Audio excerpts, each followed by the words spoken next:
Olá, bom dia a todos, boa tarde, boa noite, né? Porque conversando com o mundo online, você pode estar em qualquer lugar do planeta e pode ser qualquer hora, e você pode assistir esse vídeo em qualquer momento, né? Então, todas as lives e transmissões online, elas demandam, né? Um bom dia, boa tarde, boa noite. Muita gente assiste até na madrugada, né? Essa aqui é a beleza dessas conversas via live, né? Bom, a gente tem o prazer enorme aqui de receber hoje o Alberto Carlos Almeida e o Renato Giannini Ribeiro, talvez das grandes cabeças, né, de filosofia política, de pensamento, né, filosófico e de pensamento de ciência política do Brasil. Então, uma grande honra para mim poder apresentar, né, para eu poder apresentar essa conversa aqui e tentar liderar um debate aqui sobre ideias que são fundamentais para a gente tentar entender o que está acontecendo no Brasil e no mundo, né? Então, antes de mais nada, parabenizar os dois também por esse curso que eles fizeram, que é um curso EAD online muito legal. A gente vai deixar aqui, aqui embaixo da transmissão o link para quem quiser dar uma olhada sobre filosofia política, e começar aqui no bate-bola perguntando para os dois, começando talvez com o Renato, assim, quando a gente fala de filosofia política, né, pode soar meio abstrato, meio etéreo para as pessoas, né? Falar o que a filosofia política estuda, né? Por que eu deveria entender filosofia política? Então, a primeira pergunta que eu faria por que estudar filosofia política, né? Qual a importância da gente entender essas ideias, né, que nos influenciam sem que a gente saiba, né? Renato, se você puder começar dando uma palhinha para a gente. Isso. Bom, Paulo, boa tarde, bom dia, boa noite para todos também.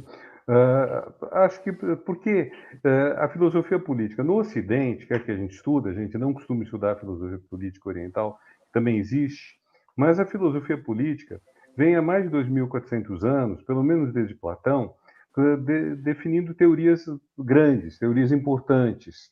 Então, ela que criou conceitos como Estado, soberania, representação, democracia, ditadura. Então, esses conceitos mesmo, o lado forte deles, vieram da filosofia política.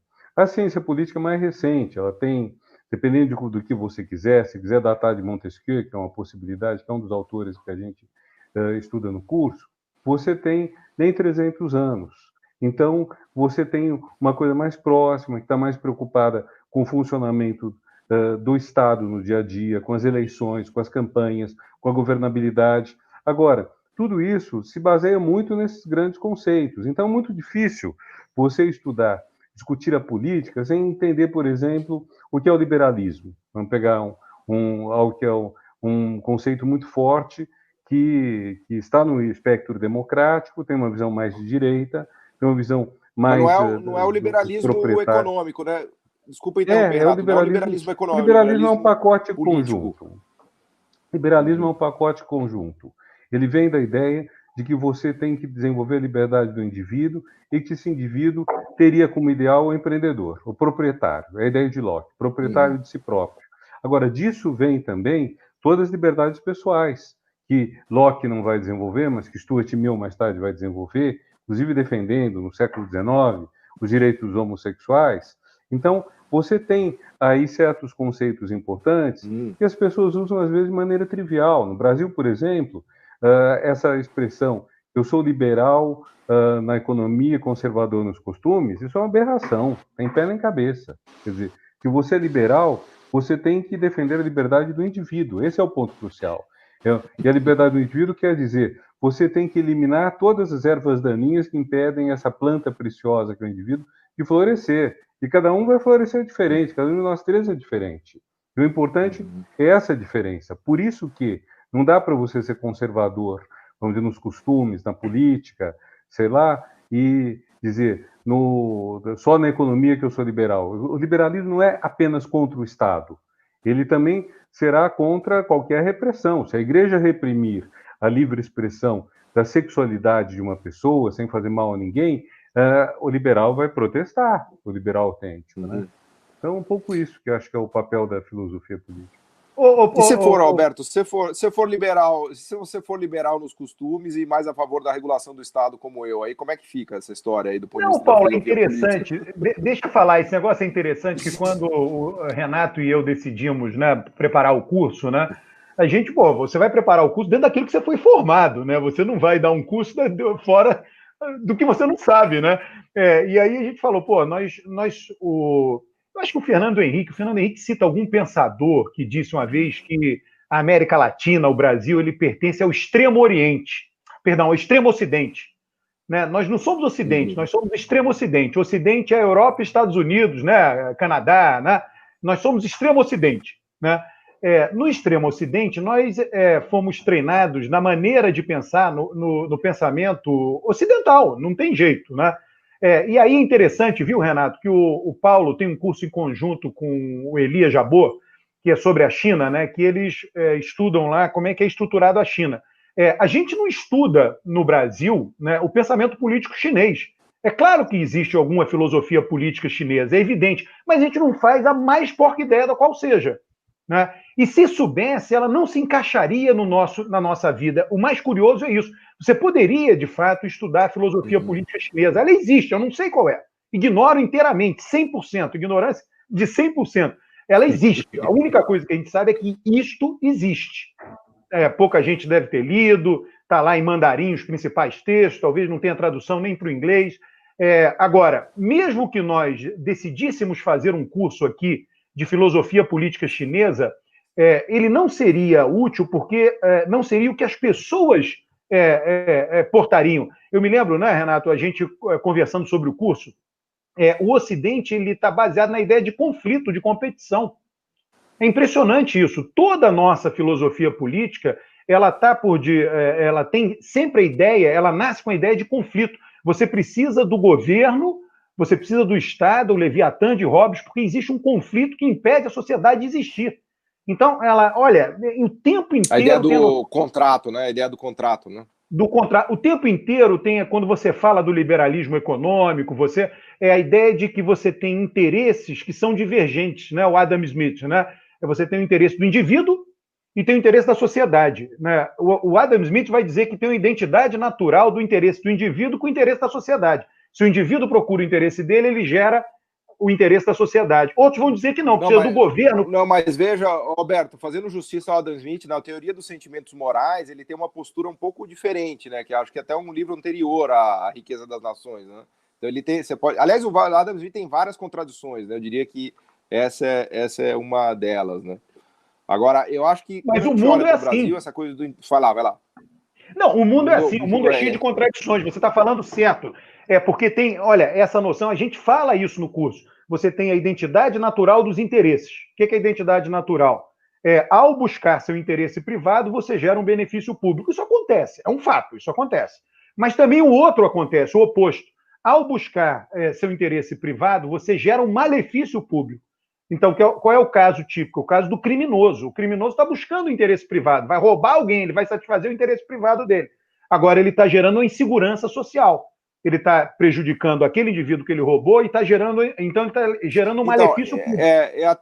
Até eu queria pegar carona nesse comentário para perguntar para o Renato, porque, assim, de novo, eu sou um economista aqui tentando mediar uma conversa de grandes filósofos políticos e cientistas políticos. Então, vocês vão me perdoar pelo tanto de besteira que eu vou falar, mas, enfim, a minha pergunta é como curioso mesmo, porque quando eu penso nessa questão das liberdades individuais, né, a minha perspectiva e a minha postura é muito mais uma de que eu preciso do Estado para que ele me garanta as liberdades individuais, ou seja, não dá para você ter uma ideia ingênua que as liberdades individuais são garantidas por cada indivíduo, né, ou seja, que é o liberalismo que vai garantir que os indivíduos têm liberdade, né? A minha visão é que até no limite meio Amartya Sen, assim, né, que a liberdade individual depende da garantia do Estado, né, que eu acho que é uma ideia meio hobbesiana e tal, mas se vocês pudessem explorar um pouco essa ideia, começando pelo Renato, assim, em que medida porque eu acho que é um equívoco, tem muita gente que acha que o liberalismo é aquele que vai garantir todo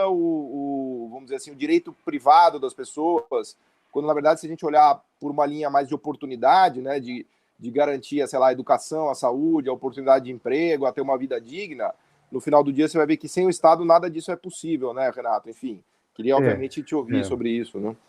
Isso é história. Quer dizer, se você olha na Mesopotâmia, lá onde surgiu o que nós chamamos de civilização, você vê que surgiram mercados. Esses mercados, que são o começo da economia, o começo da sociedade e tudo mais, Eles eram algumas cidades ao longo de rotas, cidades, vilas, vilarejos até. Agora, era fundamental que tivesse um governante. Sem governante, você não tem mercado. E o que o governante faz? Basicamente, ele garante que a troca se efetue de maneira justa e que não haja crime. Então, a troca se efetuar de maneira justa vai implicar na existência de uma moeda, talvez a mais longo prazo. Porque você trocar, sei lá, tecido por maçãs é uma coisa muito primitiva, um escambo, não chega a ser um comércio propriamente dito. Então, você vai ter que ter uma moeda. Não tem moeda sem a cara do rei. Quer dizer, a moeda estampada com a cara do rei. Tem moedas que valem mais porque você sabe que aquele rei não falsifica o metal, não faz nada assim. Então, você já começa o mercado dependendo do Estado. E dependendo do Estado, tem as funções, vamos dizer, absolutamente mínimas, que são a repressão ao crime, toda forma de crime, mas básica pode ser a desonestidade na troca, a fraude, pode ser o roubo, pode ser até o assassinato, mas você vê vários crimes, são crimes contra a propriedade ou contra as relações de comércio. Então, isso ao longo do tempo vai desenvolver. O que a gente tem, vamos dizer, de diferente no pensamento político ocidental, que é uma hora que não é bem o conflito que se pensa, é a Idade Média. Na Idade Média, especialmente com Santo Tomás de Aquino, você vai ter uma ideia de que o rei eficiente é o rei bom, é o rei justo. Então, você vai dizer, bom, existe uma única forma de ser bom. Então, não existe conflito. O conflito é errado. Você tem que chegar à paz, ao controle pelo governante, que é como um pai para os súditos, tudo. Essa é uma ideia importante de Santo Tomás de Aquino. E a modernidade, seja Maquiavel, seja Hobbes, seja Locke, seja Bernard Mandeville, que é menos conhecido, mas que é o autor dessa frase notável, vícios privados, benefícios públicos, que é maravilhosa, que é o tema de uma aula. Então, ela vai justamente mostrar que esse caminho, vamos dizer, direto da Idade Média, existe o bem, e o bem moral gera o bem político, que esse caminho talvez não funcione. Que você tem que ter, vai ter um caminho que você apela ao egoísmo. De certa forma, eu acho que a grande sacada dos liberais ou dos modernos é dizer, nós não vamos exigir que todo mundo seja bom, decente, puro, para fazer uma sociedade que funcione. Nós vamos tentar fazer que a sociedade funcione, mesmo com os vícios das pessoas, dos quais o mais evidente para um cristão seria a ganância. Então, e o que movimenta o empresário? É a ganância. Então, você vai ter que dizer, bom, essa ganância que era um vício, ela pode se tornar, não digo uma virtude, mas ela pode gerar benefícios públicos. Por isso, vícios privados, benefícios públicos. Eu acho que é uma sacada genial que o Hobbes, o Spinoza, o Mandeville tem e que vai trazer isso. Que constrói o nosso tempo moderno, né? Mas como é que ficam os limites disso? Agora, até aproveitando, Alberto, para você bater bola um pouco disso. Como é que são os limites? Ou seja, quais são os limites que o Estado tem que pôr a esses vícios privados, né? Porque eu entendo que, obviamente, que um sistema de mercado, sem a ganância, ele simplesmente inexiste, né? A produção de riqueza, pelo menos no sistema capitalista de mercado, depende totalmente da ganância. Podemos chamar de vício, se quiser fazer um juízo, sei lá, moral, mas a verdade é que o empresário ele acorda todo dia para ganhar dinheiro, né? E é isso que faz mover a economia. Agora, eu acho que a beleza aí dessa discussão é que limites são esses que o Estado deveria impor ou não impor, se basta ele simplesmente garantir a propriedade privada e deixar o sistema funcionar numa visão mais laissez-faire, né? Ou seja, a minha pergunta para vocês, né, e agora especificamente para o Alberto, seria como é que as linhas de pensamento de filosofia política encaram isso, né? Ô Paulo, eles sempre têm essa visão do mal menor, né? Isso, inclusive, está no curso, né? O que é o mal menor? O mal menor é também a visão da escolha trágica, né? Você vai fazer uma escolha. Você tem que escolher uma coisa ou outra. A escolha será trágica. Por quê? Porque tudo é ruim, né? O mundo do possível, veja só, o que a filosofia, por incrível que pareça, o que a filosofia política e o pensamento lida é com o mundo do possível. Ele vai dizer, o mundo do possível não é o mundo do ideal. O mundo ideal é maravilhoso. Imagina uma vida, tem aquela utopia, né? Uma vida que não precisasse leis. Não precisa de lei, né? Todo mundo já vai saber se comportar harmonicamente, todo mundo vai ser feliz, assim, isso não existe. Então, todo esse pensamento vai lidar com o mundo do possível. E neste mundo do possível é chamado escolha de Sofia, escolha trágica, o mal menor. Você tem duas coisas, as duas são ruins, você escolhe a menos ruim. Essa basicamente é a ideia. Então, por que eu estou fazendo essa digressãozinha? Porque é o seguinte, quando você pensa no governo, você vai pensar o seguinte, qual é o mal menor? O governo foi instituído para proteger o indivíduo dele próprio, para proteger os indivíduos, para disciplinar a vida social. Agora, o mal maior é o governo se tornar tirânico sobre os indivíduos. Porque todo mundo admite que o quê? O governo é muito mais poderoso do que qualquer indivíduo. O governo é muito mais poderoso do que as associações de indivíduos. Então, veja só, quando isso nasce, ninguém está imaginando o governo capturado por interesses. Tá? Isso não está sendo imaginado. Eu penso que na tua cabeça deve estar passando um pouco isso. Bom, mas e o governo capturado por interesses? Né? No pensamento não está isso. Bom, tudo bem, ainda assim você pode extrapolar. Esses interesses vão ser o quê? De tiranizar o indivíduo? Ou os interesses vão ser de manter essa vida harmônica e próspera? Toda a ideia de que a vida, primeiro você tem que assegurar a sobrevivência, porque sem estar vivo você não tem nada. Depois, estando vivo, você tem que melhorar. Você tem que ter uma vida mais feliz, mais próspera. Essa é a ideia. Então, toda vez que você imagina a ordem política, você imagina a ordem política trabalhando nessa direção. A justificativa, o que a gente diz? Todo esse pensamento, né? Tem gente que... eu fui formado, né? Eu dei aula disso também, mas quando eu fui formado, tive um professor que sempre chamava atenção. Você está vendo as justificativas para o poder. Como é que você justifica o poder? Você justifica o poder dizendo o seguinte, sem ele você não vive em paz. Rosa. Você justifica o poder dizendo maior felicidade para o maior número. Benta. Você justifica o poder. Então, todos eles estão buscando justificar a existência do poder, porque ele está lá. O que esses caras veem? Eles vivem e veem, pô, tem um poder aqui em cima da gente, que inclusive, né, isso tudo começa lá com o rei tiranizando. A gente vê aqueles filmes lá, medievais, o Saindo da Idade Média, né?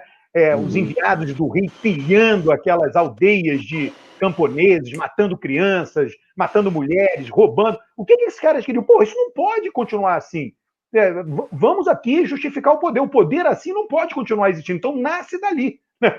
É o mundo que nós vivemos. É europeu. O mundo que a gente vive, basicamente, é um mundo que foi formatado pela Europa. Todos aqueles pensadores da Europa que estão, né, contemplados no nosso curso, né? Mas tem uma exceção. Tem os pensadores utópicos. Sim. O Alberto falou assim, bom, que você está sempre escolhendo entre dois males, o mal menor, que é o próprio do dilema, né? Quer dizer, nenhuma não é escolha entre o maravilhoso e o horroroso. São escolhas mais complicadas. Né? E a questão, e numa sociedade democrática é muito isso, quer dizer, as eleições, tirando alguns casos em que é muito visível de que lado está o bem, quer dizer, a guerra contra o nazismo foi um caso desse tipo, digamos, mas na maior parte dos casos você tem escolhas difíceis. Agora, tem Tomás Moros, tem a utopia, tem a ideia então de uma sociedade que seria inteiramente justa, e uma sociedade que se baseia na ideia de não ter propriedade privada, e isso, propriedade privada seria causa da ganância, seria causa do furto, seria causa da miséria, levando aí as pessoas a furtarem e a serem enforcadas. Então, o que é interessante quando a gente lida com a teoria política, com a história da teoria política, é que você tem de tudo. Então, você vai ter ideias numa direção, ideias noutra. Por exemplo, uma coisa que eu tenho trabalhado um tanto é o que é um projeto utópico de mudança da sociedade, o que é um projeto de redução de danos. Então, você tem projetos que são apresentados como utópicos, igualdade do homem e mulher, abolição da escravatura, fim do colonialismo, fim das monarquias pelo menos despóticas, democracia, tudo isso foi chamado de utópico. E tudo isso, de alguma forma, emplacou. Por outro lado, nós vivemos hoje numa grande utopia fracassada, que é a utopia da guerra às drogas. Os Estados Unidos venderam para o mundo a guerra às drogas, supondo que poderiam ter um mundo sem drogas, deu totalmente errado. E o que deu certo? A redução de danos, que é muito mais, vamos dizer, moderada, que diz, bom, nós não vamos acabar totalmente com as drogas, mas, por exemplo, quando a injeção de heroína começou a trazer a AIDS, então o que fez Amsterdã? Amsterdã começou a trocar as seringas de graça dos drogados, dizendo, bom, vocês estão fazendo um crime, estão fazendo uma coisa que é ruim para a saúde de vocês, estão tudo mais, mas isso não é uma razão para vocês morrerem, sabe? Então nós vamos trocar as drogas, sem perguntar, trocar as seringas. Quando, por exemplo, o Mujica, que é talvez o grande homem de Estado de nosso tempo, junto talvez com Mandela, quando o Mujica decidiu legalizar a maconha no Uruguai, com critérios, qualidade, rigor, sempre o cuidado de evitar o turismo de gente interessada em ir lá só para se drogar. Quando ele fez isso, ele também, o que isso traz? Reduz o crime, reduz a corrupção, inclusive policial, reduz uma série de coisas assim. É uma redução de danos. Questão do aborto. O aborto é uma questão que a gente ouve há décadas que tem 1 milhão de abortos feitos por ano no Brasil. A gente não tem certeza do número, mas que alto é alto. Então, o que você faz proibindo o aborto? Você coloca mulheres nas mãos de clínicas clandestinas, em que elas sofrem, podem morrer. Você favorece de novo a corrupção. Quer dizer, há uma coisa, Paulo, toda vez que se proíbe uma coisa que é praticada por muita gente, você gera corrupção. Isso você, como economista, deve ter, inclusive, a gente chama para mercado dizer paralelo, né? É mercado paralelo, né? Quando você proíbe oficialmente, as pessoas vão lá e fazem no escuro e criam o mercado paralelo. Né? Agora, aproveitando esse gancho de choque de realidade, né, que vocês estão nos dando aqui, até tentando vir do plano mais abstrato que a gente está discutindo das ideias da filosofia política, fazendo uma virada ultra pragmática, assim, como é que vocês enxergam o Brasil à luz, né, dessas ideias, à luz do que vocês discutem no curso e à luz dessas perspectivas da ciência política, né? Se vocês pudessem, vocês são grandes conhecedores do Brasil, enfim, da história brasileira, são participantes, né, fizeram a história do Brasil e são analistas privilegiados da história do Brasil. Então, para a gente é uma oportunidade gigantesca aqui. Eu não queria deixar de ouvir vocês, talvez começando pelo Alberto. Qual é a tem essa visão, perguntinha, né, da Maria do Brasil, Carmo. né? Ou não, olha só, a sua pergunta junta com a da Maria do Carmo, né? Que está aí na tela aí, né? Ultimamente, as novas tecnologias de comunicação individual em massa, vemos um perigo iminente de ver as direitas radicais tomarem conta do mundo, né? Como nos defender? E até conectando com essa ideia de distopia, né? Que muita gente fala que a gente não vive a gente está mais para distopia do que para utopia, né? E tudo isso a gente chegou nisso de maneira democrática, com muitas aspas, né? Então eu queria ouvir vocês sobre tudo isso que a gente vive hoje, à luz, Deixa né, o do Renato curso começar. e dessas ideias. Renato, começa, que eu quero falar um pouco em seguida, né, de uma certa visão que existe nesse pensamento, basicamente do pensamento conservador, que eu acho que é importante. Como vejo o Brasil à luz da teoria política, né? Quer dizer, a gente hoje puxa a teoria política para a democracia. O Alberto falou dos chineses. Eu penso muito no fato que a gente começa com Platão e Aristóteles, tanto no curso quanto toda vez que a gente vai estudar filosofia política. Atenas tinha uma população razoável, todo o domínio ateniense tinha talvez 100 mil pessoas, e o mundo na época, 2.400 anos atrás, tinha entre 100 milhões e 500 milhões de habitantes, segundo os cálculos. Quer dizer, 100 mil era 1/1000, na melhor das hipóteses, talvez talvez 1/5 de milésimo. Então, isso era muito pouco. E a China era enorme. A China passou de 100 milhões de habitantes no começo da era cristã, se eu não estou enganado. Então, quer dizer, se a história do mundo tivesse tomado outro caminho, se no século XV, 1421, os chineses que estavam tomando conta do Oceano Índico, chegando quase até a atual África do Sul, se eles tivessem continuado e descoberto a América, talvez chegado à Europa, talvez a gente não estudasse nada de democracia. Talvez a gente só estudasse as teorias chinesas, que em grande parte são do equilíbrio, do império do meio, do governante que faz a paz, que coloca um lugar para cada um, que aparentemente é uma coisa muito boa, mas que também tem um lado extremamente repressivo, porque toda divergência é reprimida. Então, o que a gente pode dizer é o pensamento político ocidental caminhou para a ideia de democracia. Praticamente todos os autores que nós citamos, que nós estudamos, vão lidar com democracia. Talvez Hobbes seja a exceção, e não ser um fanático da democracia. Mas praticamente todo o resto a gente puxa nessa direção, a gente lê nessa direção.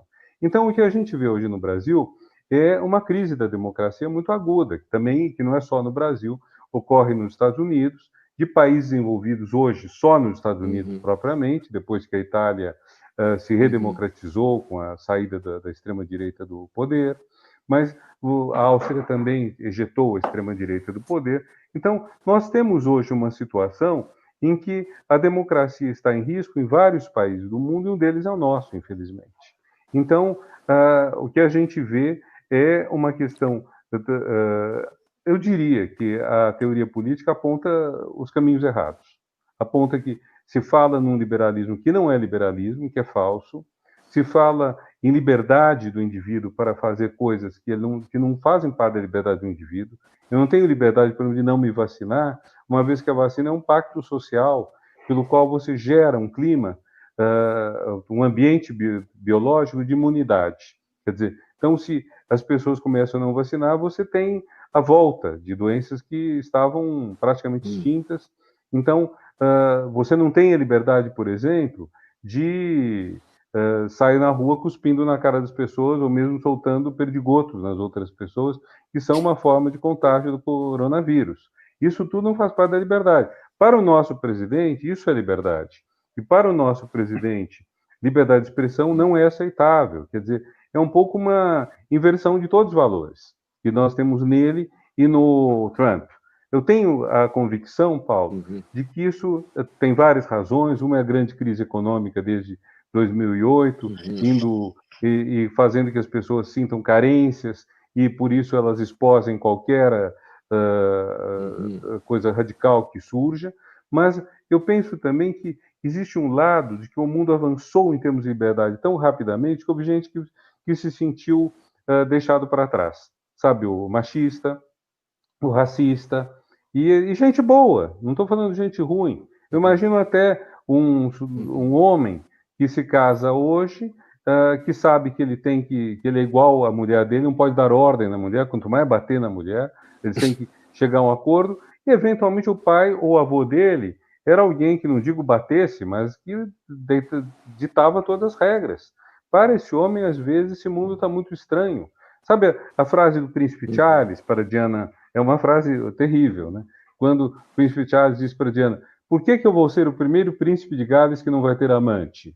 Entende? Quer dizer, uma coisa, uma falta de romantismo genial. Mas, assim, você veja, é um pouco assim, por que eu vou ser o primeiro marido que não manda na mulher? Primeiro marido, o primeiro branco que não manda no negro. Então, você tem gente que se sente muito deslocada nesse mundo e, de repente, quando você tem uma inversão das coisas, essas pessoas vêm com uma sede de vingança, com uma sede de raiva, querendo recompor esse velho mundo, como disse o Bolsonaro na campanha. Eu quero voltar 50 anos nos costumes. Ele disse isso, né? É isso. Não, aí é interessante, fazendo a ligação aí com essa última frase aí do Renato, né, que é a ideia do pensamento conservador, né? Você tem, isso está no curso, né? O conservadorismo versus o progressismo, né? O progressismo imagina um ideal para frente e quer que isso seja feito rapidamente, né? O conservador ele não é contra a mudança, mas a mudança ela tem que ocorrer de forma incremental, porque a ordem que nós vivemos ela é frágil. A gente tem que ter muito cuidado com ela. E se ela existe, é porque ela faz sentido. É muito interessante. O conservador, o pensamento conservador diz o seguinte: olha, tudo que está aí no mundo tem utilidade pública. Né? É publicamente útil para as pessoas. É um acordo entre as pessoas, um acordo explícito, um acordo tácito. Né? Então, as famílias são estruturadas desse jeito porque é útil para as pessoas. O status quo é benéfico, né? Vamos dizer assim. O status quo senão ele não existiria. Melhor. E ele vai dizer o seguinte: o status quo é benéfico, digamos assim, é o menos pior dos mundos, senão ele não existiria. Existiria um outro que seria melhor. Então, basicamente, um economista é um equilíbrio de mercado. Mas veja só. Existe, né? Mas aí entram regras sociais, e as crenças, entram todas as crenças que as pessoas têm. É um equilíbrio social, vai.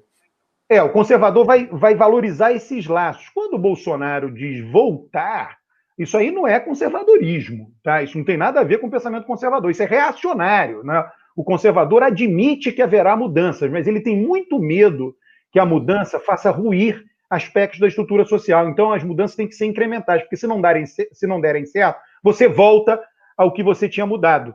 Né? E se der certo, você continua mudando. Ele não quer mudança inovadora, não quer mudança revolucionária. Ele quer mudança incremental. Né? E uma outra coisa interessante que, bom, o curso já tem muitas aulas lá depositadas, a gente vai continuar depositando outras aulas. Né? É a visão que ninguém sabe qual será o futuro da sociedade. Né? Eu vi a pergunta, se eu não me engano aqui, deixa eu ver se a gente volta aqui no chat, aí vocês estão vendo, da Maria do Carmo Soares, né? Quando as pessoas... a mídia, ela divulga muito os governos de extrema-direita e essas loucuras que os governos de extrema-direita fazem. São loucuras, né? Bielorrússia, sei lá, aquelas loucuras totais. Então fica uma coisa caricaturada, né? Mas quando você pega o dado real, se a gente pegar o dado real, né, o que está acontecendo na Europa hoje? Tem governos de extrema-direita, tem governos de direita ou de centro-direita, tem governo de centro-esquerda e tem governo de esquerda, não tem extrema-esquerda. Então você vai, Portugal. Cadê a extrema-direita em Portugal? Não governa. A Espanha não, também Portugal não. talvez seja o governo mais à esquerda hoje do Portugal. Mais à esquerda. Né? A Itália tentou, não conseguiu. Né? A Alemanha não. A França não. Né? A Inglaterra é polêmico. Tem gente que diz que o Boris Johnson é populista. Tem gente muito séria, muitos acadêmicos analisando, mostram que ele não é. Ele é um cara bem formado, passou por Oxford. É uma outra coisa, né? Não é dado que a Inglaterra, né, muita gente falando, é uma coisa muito controversa o debate sobre o que está acontecendo na Inglaterra hoje. Tá? Então, quando você pega o mundo, não é tão, né, esse bloco que as pessoas... Não, o mundo está indo para o inferno de extrema-direita. Olha cada um por cada um, você não vai ver isso. Tá? Não está acontecendo. E nós estamos vendo aí, né? Aí, de novo, volta ao que o Renato chamou a atenção deste pensamento dentro da visão da democracia, né? E aí é interessante, viu, Renato, o negócio da China. Uma das versões, né, dos historiadores, a China sempre foi muito centralizada, né? E a China tinha toda a tecnologia para chegar às Américas, chegar à África, só que chegou lá um governante, alguma dinastia, e proibiu a navegação na direção do Ocidente. Foi proibido. O que aconteceu? A Itália também proibiu. Só que aí Cristóvão Colombo diz, espera aí, mas a Espanha não, arrumei um dinheirinho aqui na Espanha para ir lá para aquelas bandas.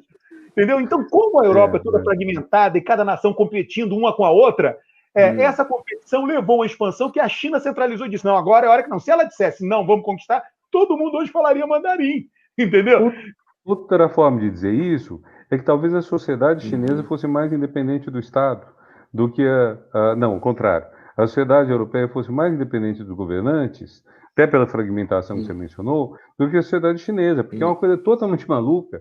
Um país está inteiramente voltado para grandes navegações, está fazendo coisas incríveis nesse tempo. Com grandes avanços, né? Com grandes avanços, exato. Que estava prosperando, inclusive.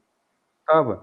Mas, ao mesmo tempo, não há o elemento capitalista. Inclusive, aí o capitalismo que a gente chama de selvagem, porque o que os navegantes portugueses fizeram era expoliação. Os navegantes chineses não necessariamente. Eles pensavam, estamos difundindo a cultura. No caso deles, isso era mais verdadeiro do que quando os europeus diziam, estamos levando o cristianismo. Porque aí era mais um... Mas é muito interessante a gente discutir essas oportunidades.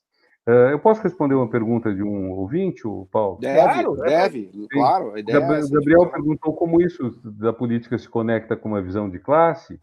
Bom, nós temos uma aula sobre Marx e uma aula sobre Gramsci e a chance perdida do comunismo se democratizar. Eu dei esse nome para a aula.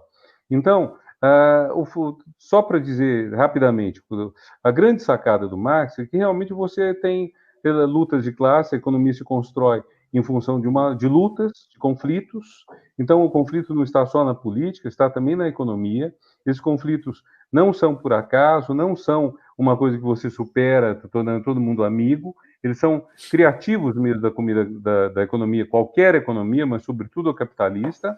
Agora, a expectativa de Marx era que o capitalismo terminasse, a partir de suas próprias contradições, fosse uma revolução, fosse uma greve geral, fosse uma evolução, isso tudo ficou em aberto, mas havia a ideia de que você teria uma classe que substituiria o domínio capitalista, seria a classe dos trabalhadores, dos operários em especial. Ora, o operário industrial, para responder de uma maneira muito rápida, não se tornou maioria.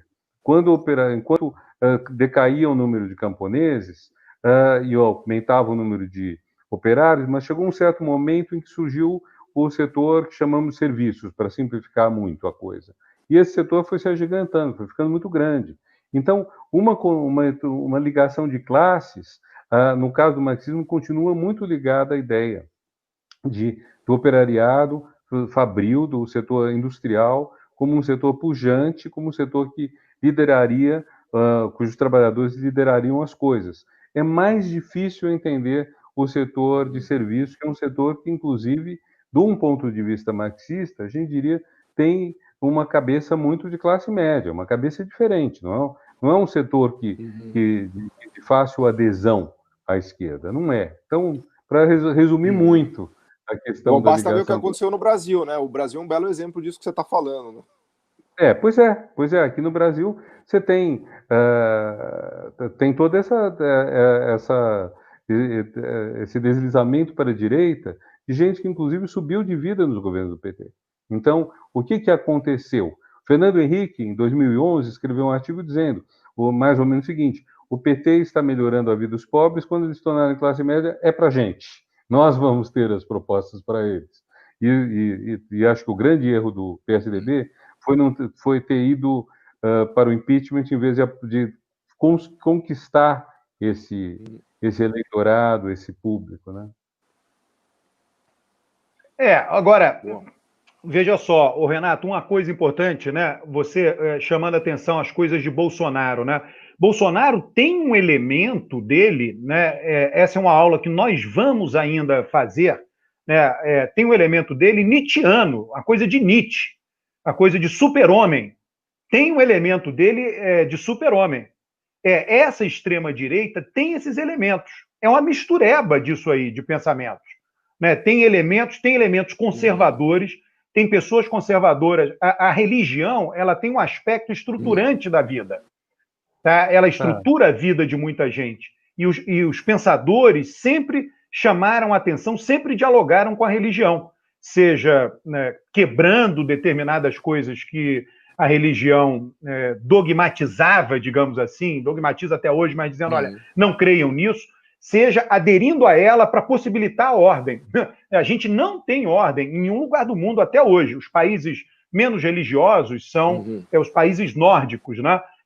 Mas mesmo a estruturação, são países menos religiosos, mas são países extremamente homogêneos. Sempre foram países homogêneos. Existe uma literatura muito grande, que atribui o sucesso dos países nórdicos, que está plantado lá atrás, à enorme homogeneidade daquelas sociedades, homogeneidade de língua, religiosa, cultural, que não se repetiu em nenhum lugar do mundo. Tá? E isso daí tem aí estudos que misturam, né, de sociologia política. Né? A questão toda é o seguinte, que o nosso pensamento que a gente tem que lidar, né, é o pensamento, como é que se lida com heterogêneo? Esse é que é o grande problema. A gente falando aí das colonizações, você pega lá, tem um livro, Mayflower, né, que foi o nome do navio que levou lá aqueles peregrinos. Que levou os imigrantes, né? Peregrinos. Eles moravam na Holanda, eles estavam de saco cheio da Inglaterra e foram morar na Holanda. Aí ficaram um tempo na Holanda e disseram, aqui a gente vai deixar de falar a nossa língua, a gente vai deixar de ser quem a gente é. Vamos voltar para a Inglaterra, alugar um barco e vamos para o Novo Mundo fundar uma nova sociedade. Essa era a visão dos caras. Aí eles foram para a Inglaterra, alugaram um barco, famílias alugaram um barco, que eles levaram lá o barco, eles iriam pagar plantando lá, iriam pagar depois, pagaram um pouco antes e iriam pagar um pouco depois. Né? E desembarcaram lá. Agora, veja só, a loucura dos caras. Isso tudo tem a ver com o pensamento político. Os caras ficaram 40 dias no Atlântico. 40 dias. Chegaram lá no domingo. Aí eles disseram, domingo, dia do Senhor, a gente não pode desembarcar. Eles chegaram em Boston. Onde que eles chegaram? Foi Boston? Cape Cod, Boston. Cape Cod, exato.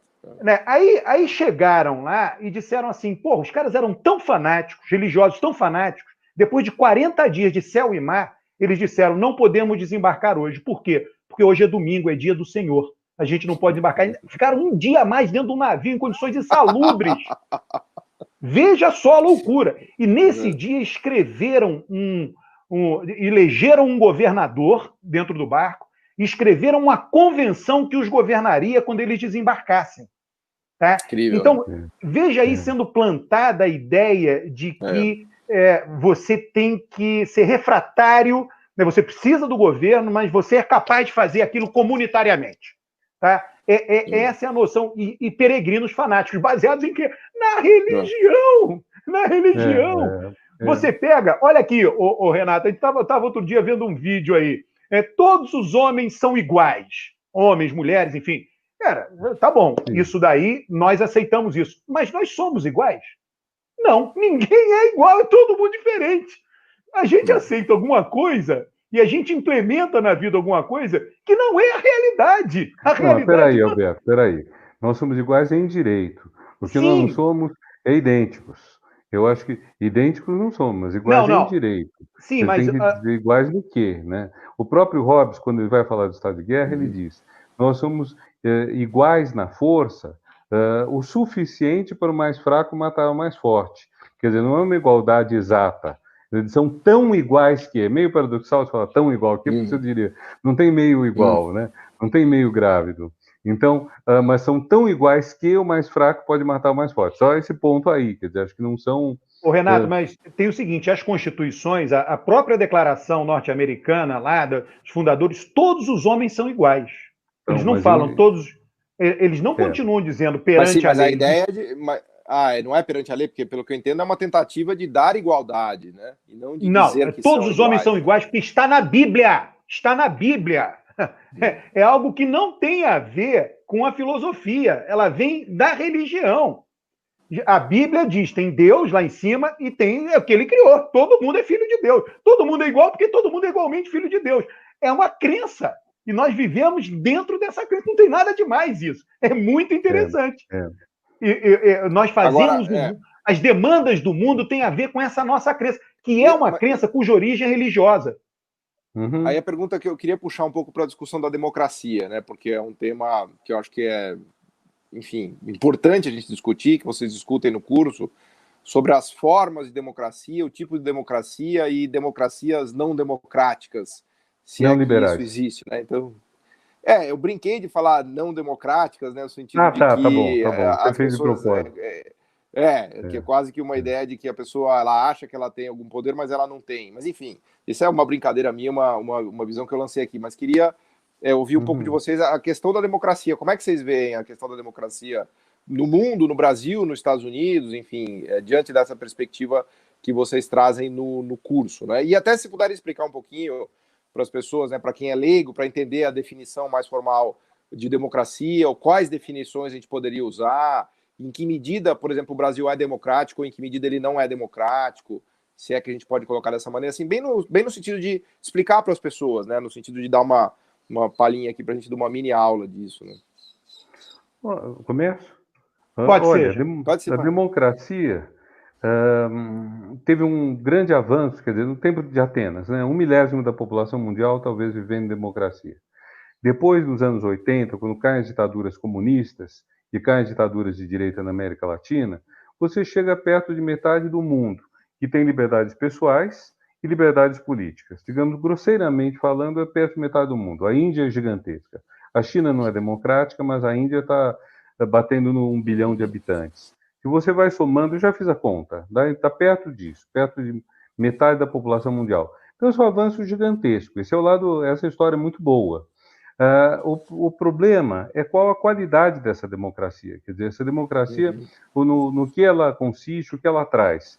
E um elemento que se tornou muito importante na sociedade contemporânea é o elemento do consumo. As pessoas querem consumir e elas escolhem os governos muito em função do consumo que ele proporcione. Na verdade, não apenas as pessoas punem os governos quando perdem poder aquisitivo, como punem quando não aumenta o poder aquisitivo. Há estudos mostrando que entre 2000 e 2010, uma época de bastante prosperidade, na América Latina, por exemplo, poucos governos foram derrubados. Quando você começa a ter uma crise, você tem mais queda de governo. Então, eu acho que a Dilma em 2013 foi um pouco disso, né, Renato? Os protestos ali de 2013 foram insatisfação em relação ao que vinha muito bem, né? Porque foi um crescimento exuberante da renda, do emprego, mas ali em 12 e 13 começou a patinar. Mal sabiam as pessoas o que viria depois, né? Porque se você olhar o 2013 à luz do 2020, o 2013 estava maravilhoso, né? Eu acredito que a maioria dessas pessoas gostariam até de voltar a 2013, né? Mesmo 2020, pré-pandemia, que já estava, os dados divulgados agora mostram que a economia já estava... A economia não melhorou com as reformas do Temer, com as loucuras do Guedes, não melhorou nada. Então, agora, existe essa questão que se tornou crucial, que é a questão do consumo. Isso torna difícil você ter um juízo político. Quer dizer, sobre um político puro não existe. A Hannah Arendt separava muito a política e a economia. Ela achava que era uma deturpação da política se misturar a economia, criticava o Marx por causa disso, etc. Mas eu acho que ela não entendeu a democracia grega. A democracia grega era política e social, era um regime que os pobres mandavam. E os ricos tinham medo que os pobres tirassem bens dos ricos. Então, esse elemento, essa ligação da política com a melhora da qualidade de vida, ela existe, da democracia com a melhora da qualidade de vida. O que acontece é que nós estamos hoje num período em que a tolerância com aquilo que não depende do governo é muito baixa. Quer dizer, você pode ter uma crise mundial, pode ter um terremoto, pode ser uma coisa, a tendência é culpar o governo, se puder, destituir o governo. E aí você tem o outro lado disso tudo, que é o uso da mídia. O uso da mídia, até um certo tempo atrás, o uso das redes sociais, sobretudo dos grupos de WhatsApp, a exemplo do que tem acontecido esses anos, não é nem só o caso da campanha pró-Bolsonaro, estou pensando nas campanhas contra a vacina, que o New York Times estudou o desenvolvimento delas pelo grupo de WhatsApp no Nordeste do Brasil. É uma coisa assustadora isso tudo. Então, você tem, vamos dizer, essas falhas, essas insuficiências da democracia, por um lado, por causa do consumo, que se torna uma chave disso tudo, por outro lado, pela manipulação da comunicação. E não é mais uma grande rede Globo que está manipulando, são outros grupos, são grupos que você nem conhece direito, você nem identifica às vezes. Não, uma coisa legal, Paulo, dessa coisa da democracia, é que o Brasil conheceu o voto por 3 vezes, né? É República Velha. Se você pegar a República Velha, quantos por cento dos eleitores da República Velha em relação à população? Era 3%. A eleição que teve mais gente foi a eleição de 1930, que inclusive foi golpeada, não é isso? Teve 5%. 5% da população votava. Né? Então, isso é República Velha. Aí você vai da República de 46 a 64. De 46 a 64, a eleição que teve mais gente votando foi 15% da população. O que você está dizendo aí? Os políticos só precisam atender 15%. Os políticos só precisam atender 5%. Eles não votam. Para que eu vou atender? Eu não devo a eles a minha permanência no governo. E quando veio a nova república, o voto para presidente, em 89, 50% da população votava. Ou seja, todo mundo, porque se é 50% da população, só não vota criança. Antes era proibido votar analfabeto entre 46 e 64, isso excluía muita gente. Excluía justamente os mais pobres, negros, enfim, as pessoas que precisavam mais do governo e mais da política. O Brasil não tinha universalização. Renato Giannini foi ministro da Educação. O Brasil não tinha universalizado o ensino fundamental em 1988. Olha que vergonha! No mundo. Em 1988, nós escrevemos na Constituição que era obrigação universalizar o ensino fundamental. Isso tem a ver com o voto, a universalização do voto. O Brasil não tinha assistência médica para as pessoas até a Constituição de 88. A Irmã Dulce surgiu porque não tinha assistência médica pública. Ela juntou católicos ricos da Bahia e fez hospitais. Tinha as Santa Casas de Misericórdia, tinha rezadeiras, né? Como é que é? Torceu o pé, torceu o braço. Chama rezadeira. Não tinha hospital. Não tinha hospital no Brasil. Não tinha SUS, as pessoas morriam. Então, tudo isso é resultado da democracia. O que a gente chama, né? Da incorporação das pessoas no voto. Como você enfiou as pessoas dentro do sistema pelo voto, o sistema teve que atender as pessoas. E tem sutilezas, tá? Agora... Tem o seguinte, a urna eletrônica, por exemplo, fez diminuir nulo e branco. As pessoas erravam, as pessoas analfabetas erravam na hora de votar. Você sabe que isso teve impacto em política pública? Depois da urna eletrônica, o atendimento de saúde melhorou no pré-natal. Isso daí está comprovado, porque o Brasil passou por uma transição. Tinha municípios com urna eletrônica e municípios sem. E foi 3 eleições, 100% no papel, 50% eletrônica e no papel, e aí foi um experimento natural. E já está comprovado que isso teve impacto. Então é impressionante a natureza da democracia. Agora, quando você fala da economia, o que acontece? No próprio pensamento político, né? Isso é uma aula nossa até. Uma das preocupações de todo mundo que pensou o mundo, né? Porque o mundo vivia em guerra, os seres humanos viviam em guerra, não tinha prisão. A gente fala, houve a queda da Bastilha, a prisão nada mais era do que um momento de transição entre o julgamento e ser morto. Essa ideia de que tem uma prisão, vai ter uma pena de 1 ano, 2 anos, isso não existia. O nego decapitava a Inglaterra, quem vai a Londres tem lá a Fleet Street, né, onde era lá o mercado financeiro ali, né, a transição entre a City e Westminster, pendurava as cabeças das pessoas decapitadas ali, na rua, para todo mundo aplaudir. Era assim que nós vivíamos. A cidade mais rica e civilizada do Ocidente, Londres, entendeu? Está lá em Dickens, Charles Dickens, a gente lê Dickens, está tudo lá. Né? Aí o que acontece? Você há um processo civilizatório e a economia é fundamental. Por quê? Porque antes a visão do interesse econômico era a visão do pirata. O pirata ele vai matar para enriquecer. E aos poucos foi se mudando essa visão. E a visão seguinte, o interesse econômico, aí precisou da reforma protestante, o interesse econômico se tornou algo domesticado. Montesquieu fala, o comerciante ele tem sentimentos doces, adocicados. O comerciante é esse, que vive do lucro. Né? O comerciante não vai brigar com ninguém. Paulo Gala não quer brigar com ninguém, quer vender os cursos dele, é amigo de todo mundo. Entendeu? Não, mas é isso. Então ele vai dizer, o interesse econômico teve um aspecto civilizatório. É impressionante isso. A gente não se dá conta disso.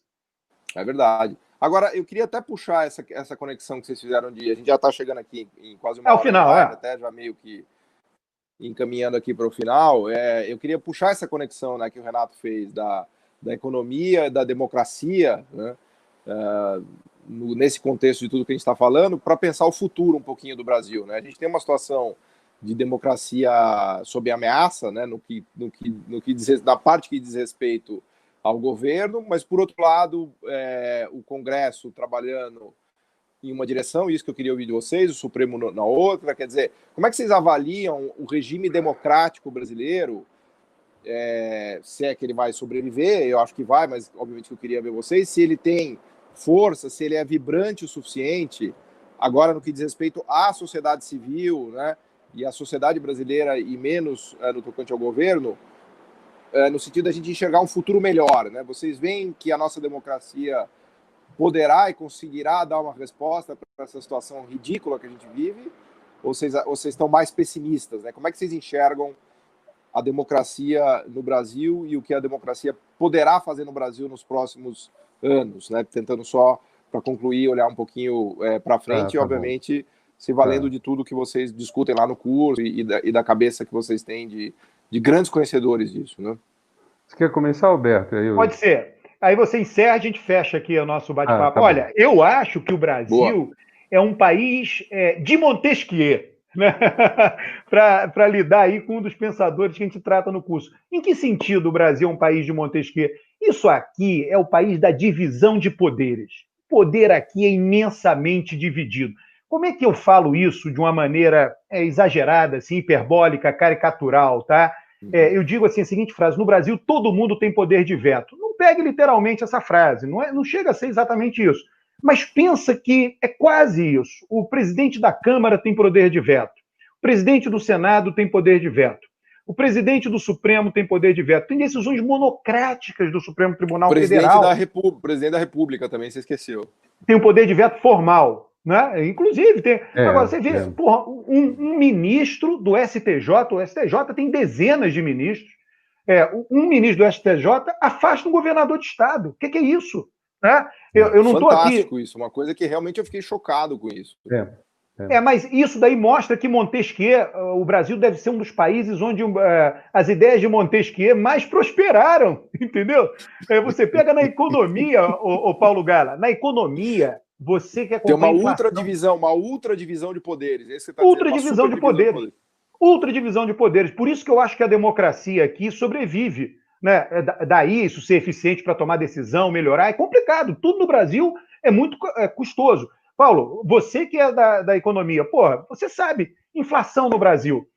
O prefeito da cidade de São Paulo, olha que ridículo. O prefeito de uma cidade imensa, tudo bem, mas o prefeito de uma cidade, um decreto dele tem impacto na inflação nacional. O quanto ele aumenta o preço das passagens de ônibus em São Paulo. Tem impacto na inflação nacional. Isso é o poder hiperdividido. Um prefeito de uma cidade pode mexer o índice de inflação. O que é isso? O que é isso, cara? Entendeu? Então, você não tem como não ter democracia no Brasil. Agora, tem muitas decisões que não acontecem.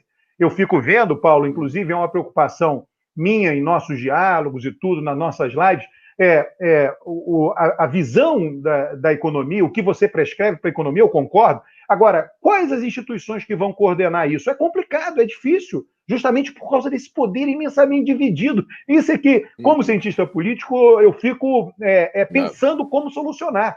Eu entendo o caminho econômico. Claro. Agora, como a gente faz a equação política para viabilizar o caminho econômico? Bom, o Alberto é mais otimista que eu nisso tudo. Como eu vejo a coisa? Eu vejo que os dois poderes eleitos, dos 3 poderes de Montesquieu, os 2 poderes eleitos se autodesmoralizaram muito. Quer dizer, houve uma perda de poder por eles. A partir da reeleição da Dilma, o executivo despencou em termos de respeitabilidade. Quer dizer, ela foi chamada de tudo que é nome. O Temer, o Bolsonaro, nenhum deles conquistou, vamos dizer, gente fora do seu circuito específico. E, em função disso, o terceiro poder se fortaleceu. O poder justamente não eleito. É o poder contramajoritário, é o poder que garante a justiça, mas não é para ser o poder principal, porque não é ele que dá o tom democrático à coisa. Então, e esse poder ficou tão forte que foi ele que definiu as regras do impeachment. Quer dizer, ele entrou na seara alheia, ele entrou no espaço que era do executivo, no espaço do legislativo, e tem entrado. Em parte, o papel do Sérgio Moro foi esse, ele ocupou um espaço que estava ficando vazio. Ficou vazio o executivo, vazio o legislativo, vazio... Ele ocupou um vácuo ali. Ocupou um vácuo. Você veja, por exemplo, em 2015, quando eu estava no Ministério, o Eduardo Cunha pegou o vazio que tinha ficado do executivo, sem dinheiro, aprofundou o vazio com as pautas-bomba, mas, ao mesmo tempo, ele não fez votar nenhuma lei que prestasse, não teve uma lei importante que tenha sido votada. Aí o Supremo assumiu certos papéis dele e o Moro assumiu mais ainda. O Moro era o sujeito que estava condenando direto, quer dizer, então você tinha lá uma fábrica de condenações. Não estou nem discutindo o lado justo ou injusto, só estou dizendo, ele passou essa impressão, e faz um tempo eu vi, inclusive, uma lista de popularidade das instituições, no sentido mais amplo do termo, e eu achei curioso, porque executivo, legislativo, judiciário tinham uma popularidade que ia mais ou menos nesse crescendo, mas que não era grande, era baixa. Depois disso, você tinha Forças Armadas e religião, igreja. Mas não é à toa, nós temos um governo hoje cheio de militar e um governo que apela constantemente à linguagem de uma igreja específica, dos evangélicos, não tem tanto espaço com os católicos, não tem tanto espaço com os outros. Então, nesse sentido, penso que houve um enfraquecimento do elemento democrático na sociedade brasileira. As instituições parecem fracas. Esse é um ponto também que acho que eu e o Alberto não concordamos muito, mas, por exemplo, essa própria intervenção no governo do Estado do Rio, independentemente da gente achar justo ou não, porque parece que tem crimes sérios cometidos pelo governador, mas, vamos dizer, numa situação desse tipo, o mínimo era reunir a corte inteira, reunir o tribunal inteiro e dizer, vamos tomar uma decisão coletiva, mínimo, né? É uma situação de emergência, de defesa, salvar o Estado, sei lá, se ele realmente desviou tanto dinheiro quanto estão dizendo, isso é o mínimo, Paulo, não podia ter feito de outro jeito. E há decisões do Supremo que a gente fica pensando, bom, hoje o Supremo está mantendo a Constituição ou ele está mudando, inovando também em matéria constitucional? Os ministros do Supremo dizerem com a maior tranquilidade do mundo que tem que mudar no sistema político brasileiro, isso é absurdo. Eles não são pagos para isso.